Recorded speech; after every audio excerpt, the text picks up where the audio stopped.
મિત્રો, મારા જીવનનો એક યાદગાર કિસ્સો આપની સાથે શેર કરું છું. હું અને મારા મિત્ર ચિમનભાઈ કોઈ કામ અર્થે ભાગળ ગયા હતા. ગાડી પાર્ક કરી રોડ ક્રોસ માટે ઊભા હતા. ત્યાં એક માણસ અમારી પાસે આવ્યો. એની એક અદા ખૂબ પસંદ આવી ગઈ. આવી ધીમેથી અડી ને બોલ્યો, એ ભાઈ 10 રૂપિયા આપો ને, નાસ્તો કરવો છે.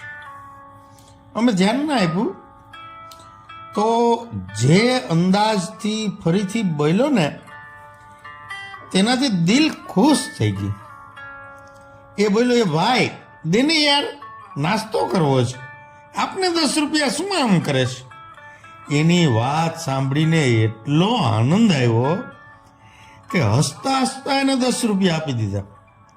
મિત્રો, કોઈ માણસોની જિંદાદિલી એટલી જબરજસ્ત હોય છે કે આપણને પ્રભાવિત કરી જાય છે. ખરેખર કોઈએ યોગ્ય જ કીધું છે, જીના ઇસી કા નામ હૈ.